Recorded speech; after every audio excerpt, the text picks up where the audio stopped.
Why you care what people think. There is a version of you that nobody has ever seen. Not because you are hiding something terrible, not because you are broken or damaged or less than, but because somewhere along the way, you started making decisions based on what other people might think of you. And that one habit, that one quiet, invisible habit, has been running your entire life from the background. You wake up in the morning, and you already feel it. Before you have even done anything, before the day has even started, there is already a voice in your head asking how things will look. What will they say? What will they think? And the strange thing is, you do not even know who they are most of the time. Just this blurry, nameless crowd that somehow has a vote on every single thing you do. Most people live their entire lives inside that feeling. They never question it. They never even notice it. And the ones who do notice it, most of them still cannot escape it. But here's what nobody tells you. That voice is not you, and you are about to understand exactly where it came from, what it has cost you, and why the people who finally break free of it become almost unrecognizable. Not to others, to themselves. Stay with me, because this one goes deep. Chapter 1. The boy who needed to be seen. Let me tell you about a boy. We will call him Arjun. Arjun was not a bad student. He was not lazy. He was not stupid. He actually had ideas. Quiet, interesting ideas that he would think about at night before going to sleep. Ideas about what he wanted to do with his life. About the kind of person he wanted to become. But here's the thing about Arjun. Every single morning, when he walked into school, something would happen. The ideas from the night before would get smaller, quieter, like someone had turned down the volume. And by the time he sat down in his classroom surrounded by people, he would mostly just be thinking about one thing. Whether he looked okay. Not in a vain way, not in a shallow way, just a constant low-level checking. Is this right? Am I doing this right? Do I seem normal? Do they like me? Is my laugh too loud? Is my opinion too weird? Should I have said that? He would change his answers in class depending on what his friends said first. He would wear certain clothes not because he liked them, but because he had calculated that they would get the least amount of attention. He would shrink his excitement down when he was really interested in something because showing too much excitement felt dangerous somehow. And the painful part? He did not even know he was doing any of it. It was automatic. It was just how things were. He tried, at some points. He would decide, firmly tonight, that tomorrow he was going to say what he actually thought. He was going to stop editing himself before the words even left his mouth. And then tomorrow would come, and the whole machine would turn on again, and he would spend another day quietly performing a version of himself that felt both totally familiar and completely hollow. Hope, effort, collapse, and repeat. For years, this cycle continued. And the worst part was not the exhaustion, though there was plenty of that.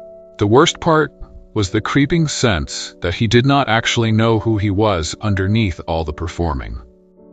Like if you took away every single social calculation he was making, there might not be that much left. That is not a small fear. That is a terrifying one. And if you have ever felt that, even a little, then you already know where this story is going. Chapter 2. The ancient name for the cage. Here is something that might change the way you see yourself. What Arjun was experiencing has a name, not a modern name, not something a therapist invented last decade. It's an ancient name, from a tradition that studied human suffering with more honesty than most modern systems ever do. The Stoics called it something close to this, living in the theater of other people's minds. Marcus Aurelius, who was arguably one of the most powerful men who ever lived, he was a man who commanded armies and governed empires, wrote about this constantly, not with pride, but with frustration, because even he struggled with it.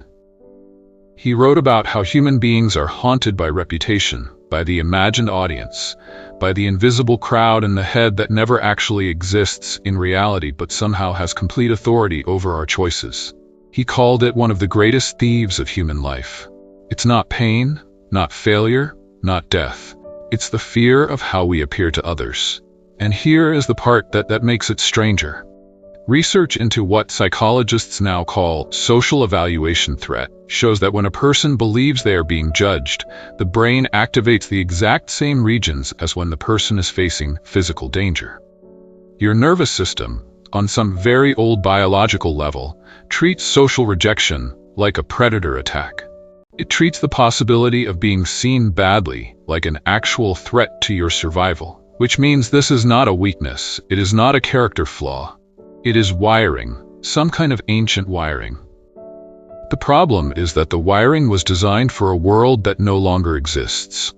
A world where being cast out from the group actually did mean death. Where reputation was not just social comfort, but literal survival. You are walking around in the 21st century running software from 10,000 years ago. And that software is making decisions for you. But here is where it gets really interesting and really uncomfortable. Because knowing this is not enough. Understanding the biology, understanding the philosophy, nodding along to a YouTube video, none of that actually changes anything on its own. What changes things is something older. Something most people in the modern world have completely forgotten about. And that is where Arjun's story goes next. Chapter 3. The Hidden System. The Inner Tribunal. There is a concept that very few people in the modern world ever actually apply to their lives. The Stoics had a name for it. They called it the Inner Tribunal. The idea is simple on the surface, but the deeper you go with it, the more it rearranges everything. The Inner Tribunal is this. Instead of asking what will they think, you learn to ask what do I think? You build slowly and deliberately an internal court. A place inside yourself that has authority.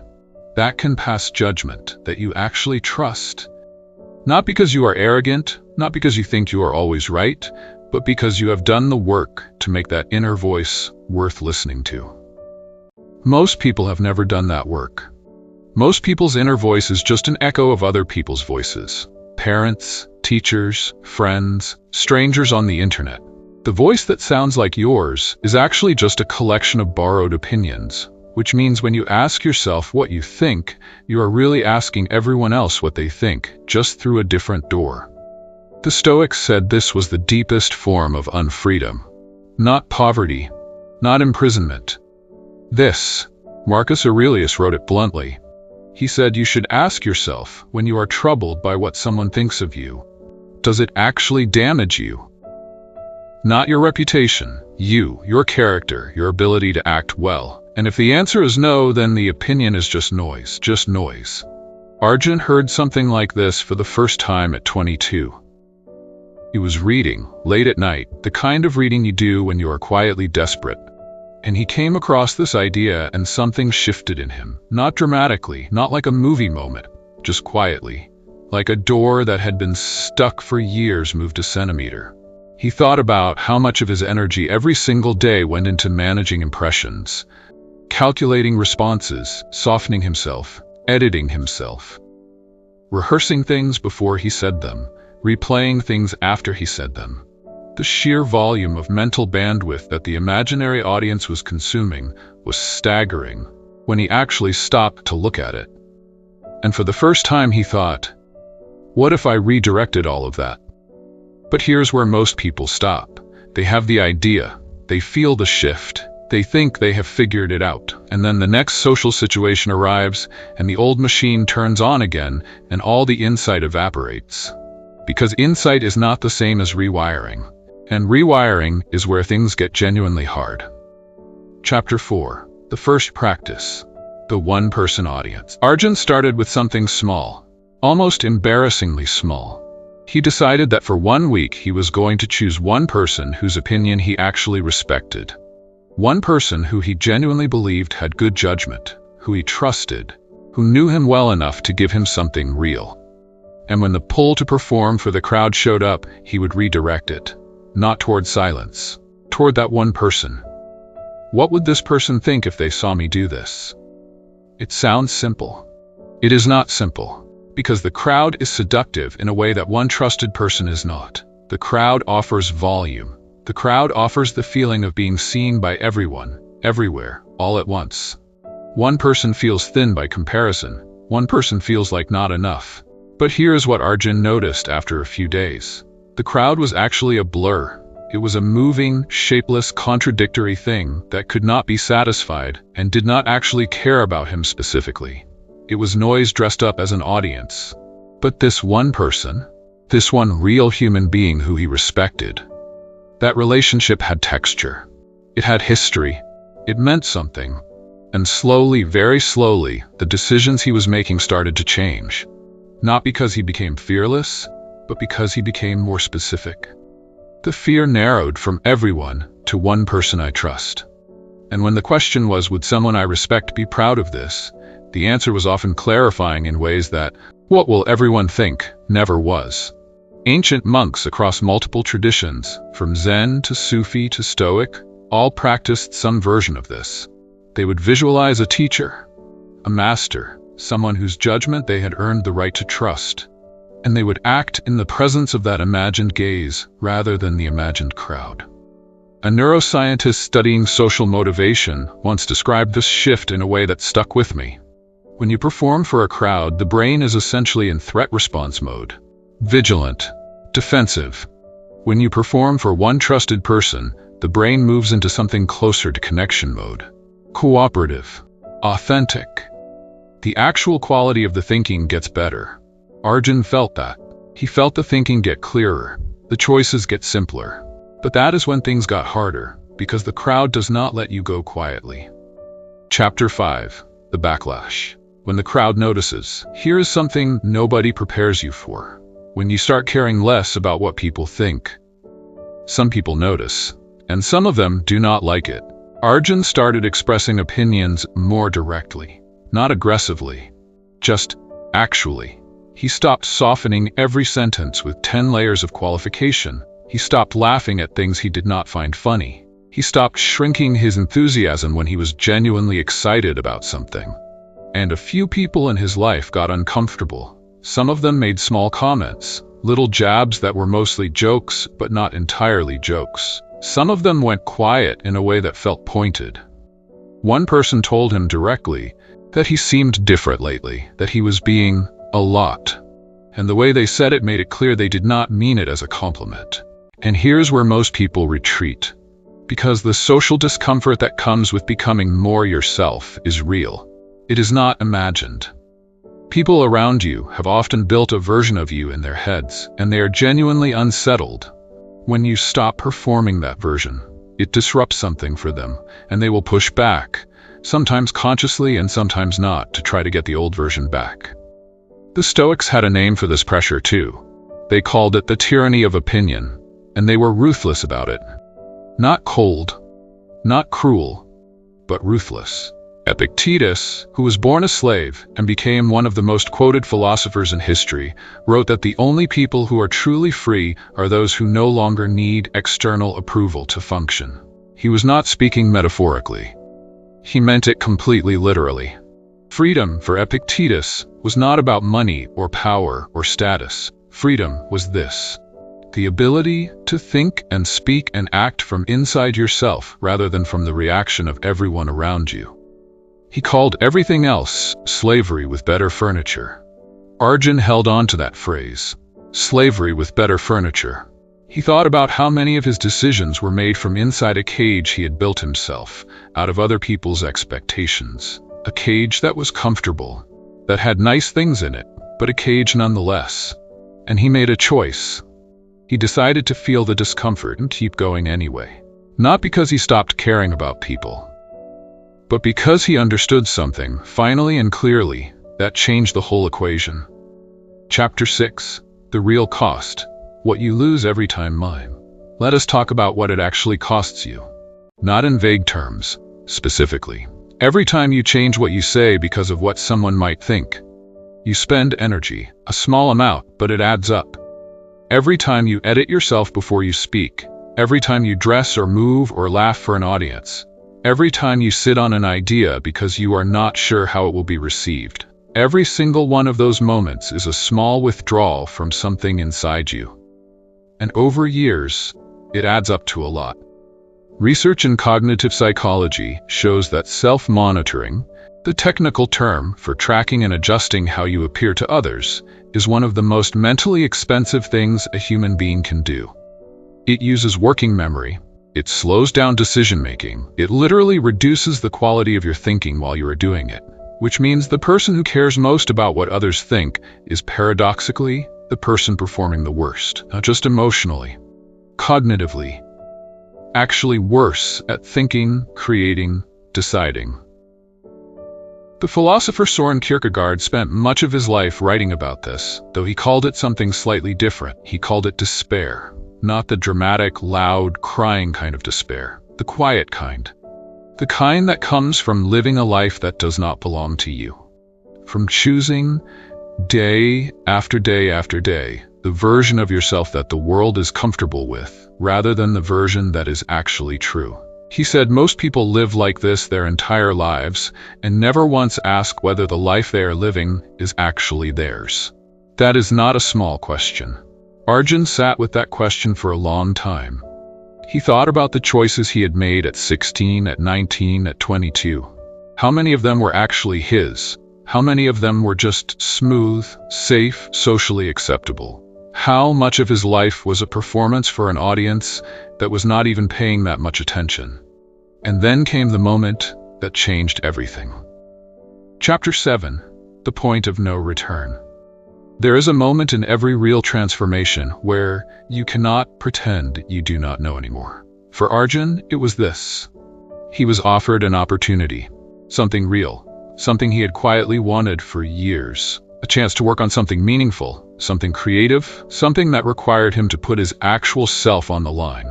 Not just his skills, himself, his real perspective, his honest voice. And he almost said no. Not because he was unqualified, not because he was not ready, but because he was afraid of what people would think if he failed publicly, if he tried and it did not work, if he put himself out there and the response was silence or worse, mockery. He sat with that fear for 3 days, and then he thought about something Nietzsche wrote in a way that stripped away all the academic language and just became a direct question.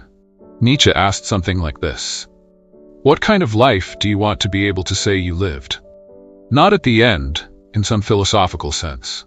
Right now, today, at this moment. What story are you in the middle of? And Arjun realized something that hit him like cold water.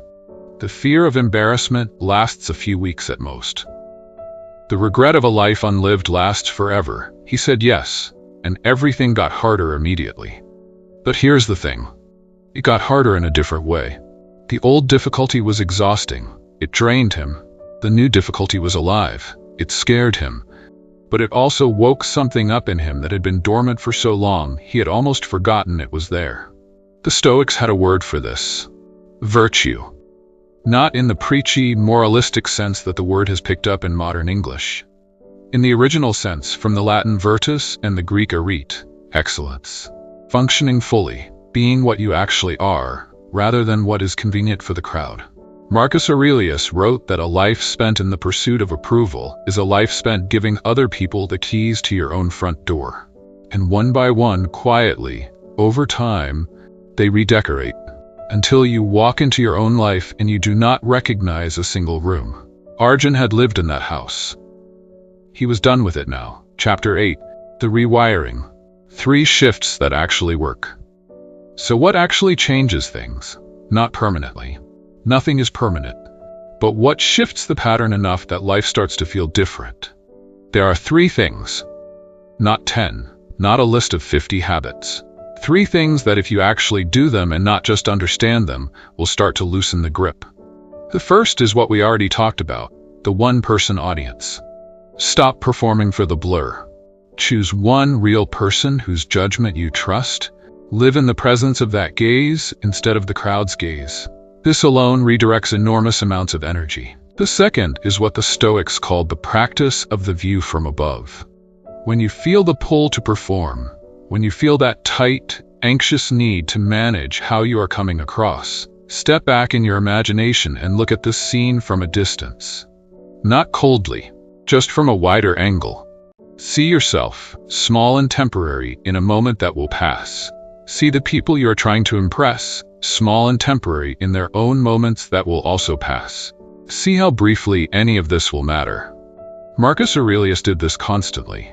He would remind himself, mid-crisis, that Alexander the Great and all his generals were dead, that everything they worried about being seen as was now dust, not to be morbid, but to free himself in the present moment from the tyranny of impressions. The view from above makes the imaginary audience smaller. Not unimportant, just smaller, more proportional to what it actually is. The third shift is the hardest one, and it is this. Do the thing that scares you socially before you feel ready. Not recklessly, not for shock value, but wherever you are consistently editing yourself to manage how you look. Choose one small place and stop editing. Say the thing that is actually true. Wear the thing you actually like. Take the opportunity that actually excites you. Not all at once, just one place. Because courage is not the absence of fear. Every philosopher who has ever written about this, from Aristotle to Kierkegaard to Sartre, agrees on this point. Courage is acting while the fear is still present, and the only way to build it is to use it.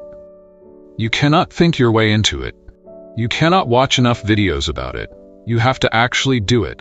Feel the fear, survive, and let your nervous system slowly update its prediction about what is dangerous.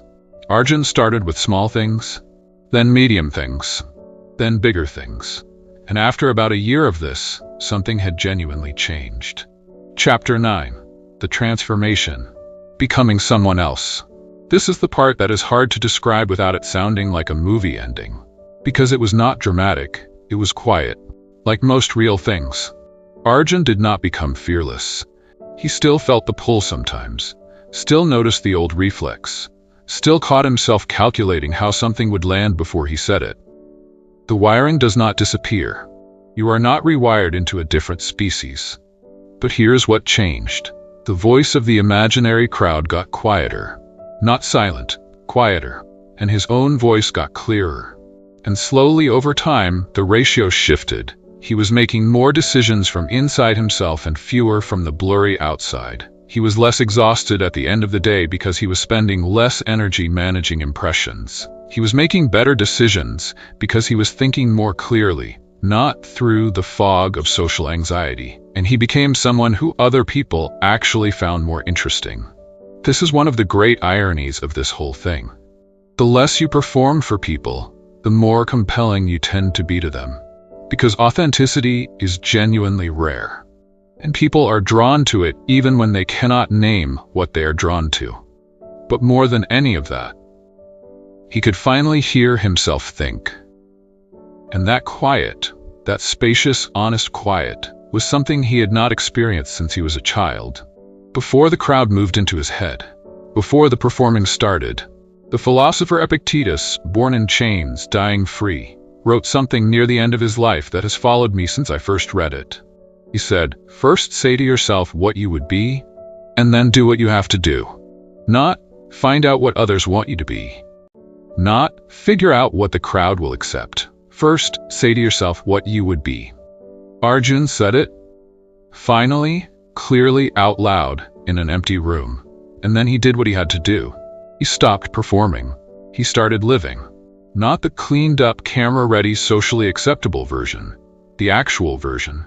The one that had been waiting patiently in the background of his entire life for someone to finally stop apologizing for it and just let it out. He did not become more disciplined. He became someone who no longer needed permission. Chapter 10. The Final Challenge. So now I want to ask you something, and I want you to actually think about it rather than just letting the question wash over you. Right now, today, in your actual life, where are you performing? Not in some vague, general sense, specifically. Where are you making choices based on what the crowd will think rather than what you actually want? Where are you softening yourself, editing yourself, shrinking yourself down to fit someone else's comfort? Maybe it is your career. Maybe it is your relationships. Maybe it is something as small as what you say in a group conversation or as large as the entire direction your life is heading. Because here's the thing. The crowd is not watching as closely as you think.